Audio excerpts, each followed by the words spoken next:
ತೀರ್ಥರೂಪ ತಂದೆಯವರಿಗೆ ಇದನ್ನ ಹೊಂದಿಸಿ ಬರೆಯಿರಿ ಸಿನಿಮಾ ಡೈರೆಕ್ಟ್ ಮಾಡಿರೋ ರಾಮೇನಹಳ್ಳಿ ಜಗನ್ನಾಥ್ ಅವರು ಡೈರೆಕ್ಟ್ ಮಾಡಿದ್ದಾರೆ. ಇದೊಂದು emotional realistic thought provoking cinema. ಇನ್ನು ಸಿನಿಮಾದ ಪ್ಲಾಟ್ ವಿಚಾರಕ್ಕೆ ಬರೋದಾದ್ರೆ ಟೈಟ್ಲೇ ಹೇಳೋ ಹಾಗೆ ಕೆಲವು ನೋವುಗಳು ಕಣ್ಣೀರಲ್ಲಿ ಅಲ್ಲ ನೆನಪಿನಲ್ಲಿ ಜೀವಂತವಾಗಿರುತ್ತವೆ ಅನ್ನೋದೇ ಈ ಸಿನಿಮಾದ ಕೋರ್ ಪಾಯಿಂಟ್. ಅಂಡ್ ಸಿನಿಮಾ ಕೊನೆಗೆ ನಮ್ಮನ್ನ ಏನ್ ಹೇಳೋಕೆ ಹೊರಟಿದೆ ಅಂತ ಸಿನಿಮಾ ನೋಡಿದ್ಮೇಲೆ ಗೊತ್ತಾಗುತ್ತೆ.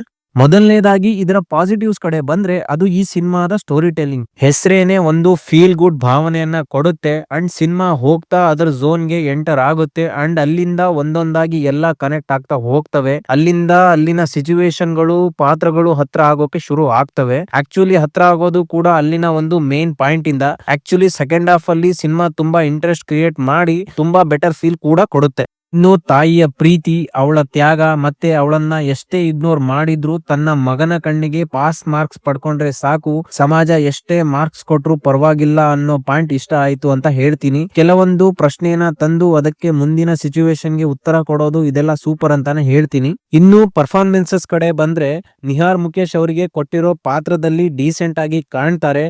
ಅಂಡ್ ಹಾನೆಸ್ಟ್ಲಿ ಹೇಳ್ಬೇಕು ಅಂದ್ರೆ ರಚನಾ ಅವರು ತುಂಬಾ ಇಂಪ್ರೆಸ್ ಮಾಡ್ತಾರೆ. ಆ ರೋಲ್ಗೆ ಅವರೇ ಪರ್ಫೆಕ್ಟ್ ಅನ್ನೋ ಫೀಲ್ ಬಂತು. ಇಲ್ಲಿರೋ ನೆಗೆಟಿವ್ಸ್ ಅಂದ್ರೆ ಅದು ಸಿನಿಮಾದ ಮೊದಲ 20-25 ನಿಮಿಷ ಸುಮ್ನೆ ಆಡ್ ಮಾಡಿದ್ದಾರೆ ಅಂತ ಅನ್ಸ್ತು. ಕಾಮಿಡಿಗೆ ಅಂತ ಫ್ರೆಂಡ್ಸ್ ನ ತಗೊಂಡಿದ್ದಾರೆ, ಬಟ್ ಅದೇನು ಅಷ್ಟು ವರ್ಕ್ ಆಗಿಲ್ಲ. ಅಂಡ್ ಸಿನಿಮಾಗೆ ಹೆಲ್ಪ್ ಕೂಡ ಮಾಡಿಲ್ಲ ಅಂತ ಹೇಳ್ತೀನಿ.